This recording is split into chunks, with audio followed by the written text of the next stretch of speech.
వంశీ గారు good evening అండి. Good evening అండి. మొత్తానికి రేవంత్ రెడ్డి ముఖ్యమంత్రి రేవంత్ రెడ్డి వ్యూహం ఆంధ్రప్రదేశ్లో పనిచేస్తుందంటారా? పనిచేసేటువంటి అవకాశాలు ఉన్నాయి అంటారా?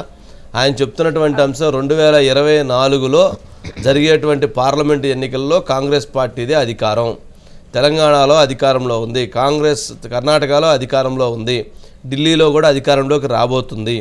కావున మీరు ఇక్కడ గనక మీరు వస్తే సరే గెలిచేటువంటి ప్రయత్నం చేద్దాం, గెలవకపోయినా కానీ తెలంగాణ రాష్ట్రంలో నేను మీకు అండగా ఉంటాను, నేను మీకు సహాయకారంగా ఉంటాను, నేను మీకు అన్ని రకాలుగా ప్లేస్మెంట్ కల్పించడం కోసం ప్రయత్నం చేస్తాను.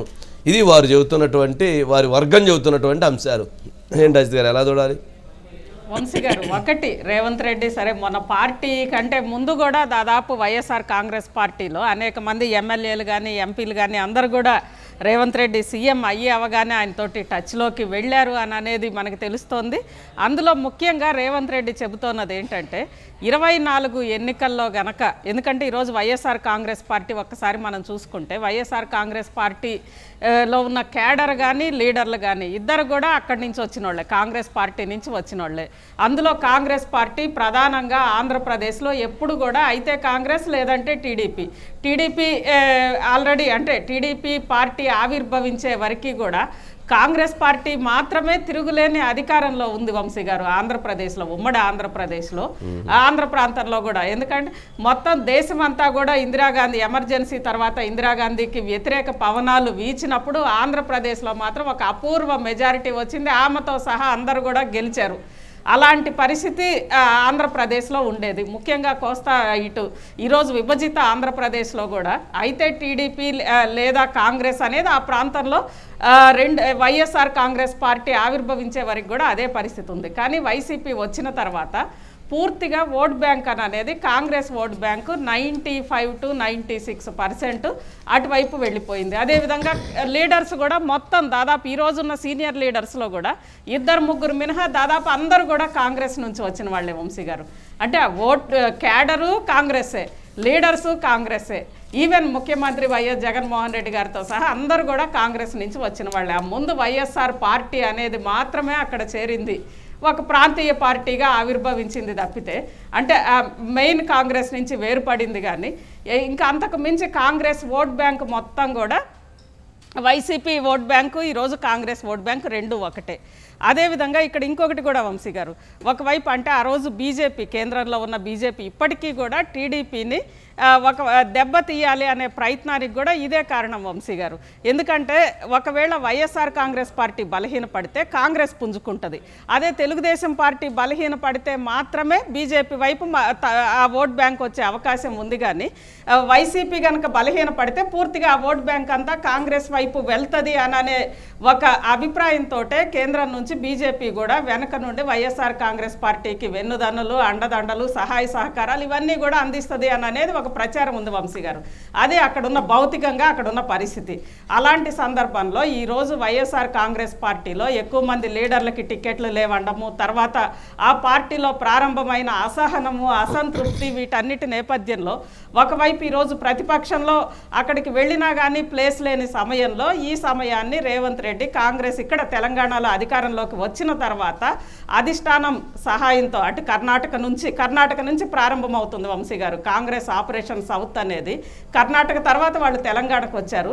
తెలంగాణ తర్వాత ఈరోజు మొత్తం అటు డీకే శివకుమార్ కానీ, కేసీ వేణుగోపాల్ కానీ, అదేవిధంగా ఖర్గేతో సహా ఇక్కడ రేవంత్ రెడ్డిని ఒక వెపన్గా ఉపయోగించుకుంటూ ఆంధ్రప్రదేశ్లో వాళ్ళ నినాదం 24 నుంచి దాదాపు 29 వరకు కూడా ఆర్థికంగా ఏదైనా మీకు ప్రాబ్లం ఉంటే అండగా మేము ఉంటాం, ఆర్థిక సమస్యలు కానీ ఏమన్నా, ఇప్పుడున్న వైఎస్ఆర్ కాంగ్రెస్ పార్టీలో మీ పరిస్థితి బాగలేదు, రేపు టికెట్లు వస్తాయన్న గ్యారంటీ లేదు, 29లో మాత్రం అధికారం మనది, 24లో మాత్రం ఓట్ బ్యాంక్ అనేది ఓట్ షేర్ అనేది ఖచ్చితంగా కాంగ్రెస్ పుంజుకోవాలి, కాంగ్రెస్ని బలోపేతం చేద్దాం, 24కి 29కి అధికారంలోకి తీసుకొద్దాం, 24లో కేంద్రంలో కూడా అధికారంలోకి వచ్చే అవకాశం ఉంది కాబట్టి 29కి ఆంధ్రప్రదేశ్లో అధికారంలోకి వస్తుంది.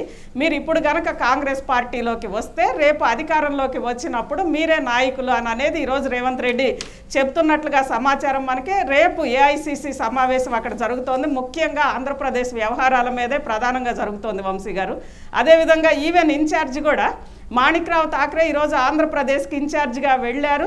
ఈ మొత్తం కూడా అంటే కాంగ్రెస్ మొత్తం కూడా ఈరోజు ఆంధ్రప్రదేశ్లో వైఎస్ఆర్ కాంగ్రెస్ పార్టీ నుంచి కాంగ్రెస్ పార్టీ వైపు రావడానికి కూడా సిద్ధంగా ఉన్నారంట వంశీ గారు నాయకులు. వాళ్ళకి ఒక సరైన హామీ లేదా సరైన భరోసా ఇచ్చే నాయకుడు లేక వాళ్ళు అటు ఇటు చూస్తున్న సందర్భంలో ఆ పాత్రని రేవంత్ రెడ్డి తీసుకున్నారు.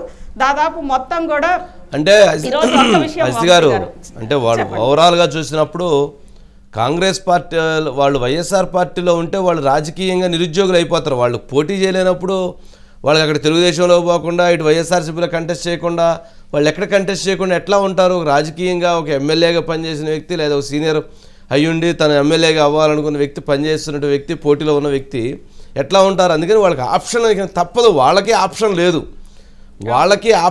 లేదు. వాళ్ళకున్న ఆప్షన్ ఏకైక ఆప్షన్ కాంగ్రెస్ పార్టీ. మరి కాంగ్రెస్ పార్టీకి వెళ్ళటం అనేటువంటిది వాళ్ళ సొంత ఇల్లు, అక్కడి నుంచి వచ్చినటువంటి వాళ్ళే. అందుకని వాళ్ళకి అక్కడ వెళ్ళటానికి ఈజీగా ఉండేటువంటి ఫార్ములా.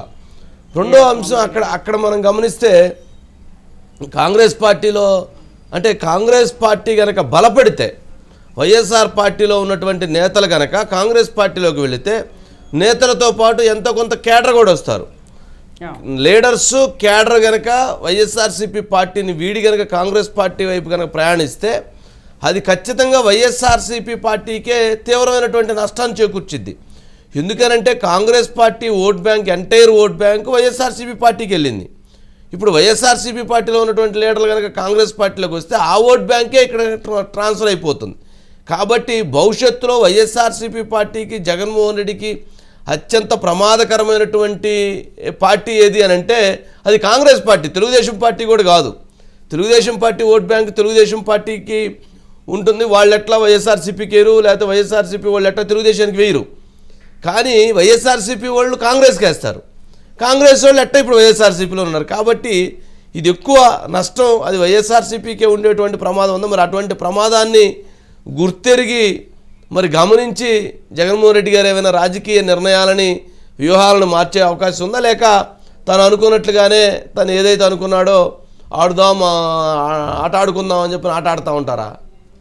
వంశీ గారు అంటే ఒకటి ఈ మొత్తం కూడా వైఎస్ జగన్మోహన్ రెడ్డి గారు ఒక రకంగా డైలమాలోనే ఉన్నారు వంశీ గారు. ఎందుకంటే ఈ మధ్యకాలంలో ఆయన వైఖరి కూడా మనం చూస్తూ ఉన్నాము. మీరు అన్నట్లుగా కాంగ్రెస్ ఓట్ బ్యాంకే వైఎస్ఆర్కి వెళ్ళింది, కాంగ్రెస్ లీడర్లే అటు వెళ్ళారు.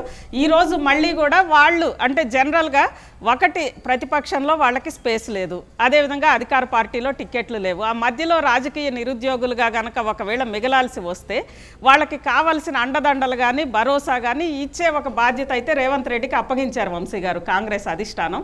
అందులో మనం ఒకసారి చూస్తే విశాఖ నుంచి ఈవెన్ చిత్తూరు వరకు పెద్దిరెడ్డి రామచంద్రారెడ్డి ఫ్యామిలీ వరకు వంశీ గారు మిథున్ రెడ్డితో సహా ఎంపీలందరికీ కూడా హైదరాబాద్లో వ్యాపారాలున్న ఎంపీలే దాదాపు పార్లమెంటు సభ్యులు.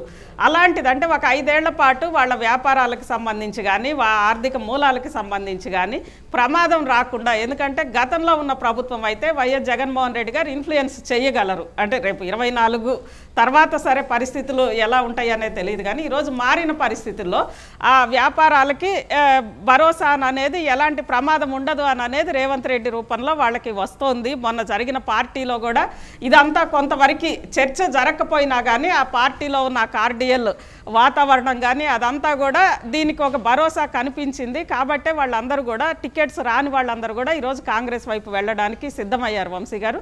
రేపు 27వ తారీఖు ఢిల్లీలో జరిగే సమావేశంలో ఆల్రెడీ రేవంత్ రెడ్డి ఢిల్లీలో ఉన్నారు కాబట్టి ఇప్పుడు అధిష్టానంతో ఆయన మాట్లాడతారు.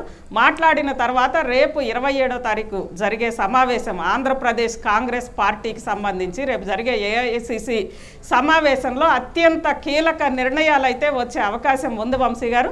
మొత్తం మీద కాంగ్రెస్ పార్టీ కాంగ్రెస్ పార్టీని మింగి వైఎస్ఆర్ కాంగ్రెస్ పార్టీ కానీ వైఎస్ జగన్మోహన్ రెడ్డి గారు కానీ వచ్చారో తిరిగి అదే కాంగ్రెస్ పార్టీ మళ్ళీ వైఎస్ఆర్ కాంగ్రెస్ పార్టీని మింగడానికి సిద్ధమవుతోందా అని అనేది కనిపిస్తోంది వంశీ గారు. అంటే దానికి ఆ మింగటానికి రేవంత్ రెడ్డి గారు ఒక ఆయుధంలాగా పనికొస్తారు. ఎందుకంటే సేమ్ సామాజిక వర్గం, అక్కడ ఉన్నటువంటి ఈక్వేషన్స్ కూడా కనెక్ట్ అవుతాయి. మరి ఆ నేపథ్యంలో కొంత ఈజీగా చేసుకోవడానికి అవకాశం ఉంటుంది. ఇది ఈ యొక్క పరిణామం మాత్రం జగన్మోహన్ రెడ్డి గారి స్వయంకృతాపరాధంగానే చూడాలి. ఆయన తీసుకున్నటువంటి రాజకీయపరమైనటువంటి నిర్ణయాలు చాలా విచిత్రంగా ఆశ్చర్యకరంగా కూడా ఉన్నాయి. అంటే ఇంతమంది ఎమ్మెల్యేలని ఈ రకమైనటువంటి మార్పులు చేర్పులు బదిలీలు తీసివేయటాలంటే నేను ఏది చెప్తే అది జరిగిద్ది, నేను ఏ నిర్ణయం తీసుకుంటే ఆ నిర్ణయం జరిగిద్ది అనేటువంటి ఒక బలమైనటువంటి భావన ఆయన్ని ఆ రకంగా అడుగులు వేయించింది అనేటువంటిది ఒక చర్చ ఉంది. అయితే నాకు వైఎస్ఆర్సీపీ పార్టీకి సంబంధించి ఒక ముఖ్యమైన నేత ఒక మాట చెప్పాడు. ఏమంటే జగన్మోహన్ రెడ్డి గారు ఇప్పుడు 80 మందినో 70 మందినో మారుస్తున్నారు కదా, ఈ 70 మందినో 80 మందినో మార్చగలిగితే మార్చిన తరువాత చివరికి బీఫామ్స్ ఇచ్చేటప్పటికి చివరికి 10 మందిని కూడా మార్చలేనటువంటి పరిస్థితి వస్తుంది. ఆయన 20 మందిని మార్చినట్లయితే ఎవరికి పెద్ద ఇబ్బంది ఉండేది కాదు. ఇప్పుడు 80 మందిని మారిస్తే 80 దగ్గర అసంతృప్తులు, 80 మంది దగ్గర తిరుగుబాట్లు, 80 మంది వాటికి సంబంధించి ఆందోళన కార్యక్రమాలు శ్రీకారం చుడితే గనక అసలు వైఎస్ఆర్సీపీ పార్టీ ఉనికికే ప్రమాదం వస్తుంది. మరి ఆయన తెలియక చేస్తున్నాడా, తెలిసి చేస్తున్నాడా, లేకపోతే ఆయన పక్కన ఉన్నటువంటి వాళ్ళు ఎవరన్నా కావాలని చేయిస్తున్నారా, ఇది ఏంటి అనేది కూడా వారిలో ఉన్నటువంటి అంతర్మదనంగా జరుగుతున్నటువంటి చర్చట. 80 మందిని మార్చాలి, ట్రాన్స్ఫర్ చేయాలి అన్నటువంటి నిర్ణయం జగన్మోహన్ రెడ్డి గారు చెయ్యలేరు. ఆయన గనక అలా చేసి గనక ఎన్నికలకి వెళ్ళగలిగితే అది గొప్ప సంచలనాత్మకమైనటువంటి నిర్ణయమే. కానీ ఇప్పటికి 11 మందినో 15 మందినో మారుస్తేనే పెద్ద పంచాయతీలు జరుగుతూ ఉన్నాయి. వాళ్ళు మీటింగ్లో కొట్టుకుంటున్నారు, వీళ్ళు మీటింగ్లో కొట్టుకుంటున్నారు, వాళ్ళు ఒకటి అంటున్నారు, వీళ్ళు ఒకటి అంటున్నారు, గందరగోళమైన పరిస్థితి నెలకొంది. మరి అలాంటిది 80 మందిని మార్చిన తర్వాత అందులో 80 మందిలో 75 మంది అసంతృప్తివాదులు వస్తారు. మరి ఆ 75 మంది కనుక ఒక యుద్ధాన్ని ప్రకటిస్తే పార్టీల అంతర్గతంగా అది తీవ్రమైనటువంటి ప్రకంపనలకి వెళ్ళేటువంటి అవకాశం ఉంది. చివరికి జగన్మోహన్ రెడ్డి గారు 10 మందిని కూడా మార్చలేరు, అటువంటి పరిస్థితి ఏర్పడుతుంది. ఎవరైతే పాత వాళ్ళు ఉన్నారో వాళ్ళకే ఇవ్వాల్సిన పరిస్థితి వస్తుంది. కొత్త వాళ్ళు మళ్ళీ అసంతృప్తి వ్యక్తం చేస్తూ వాళ్ళు పనిచేయరు.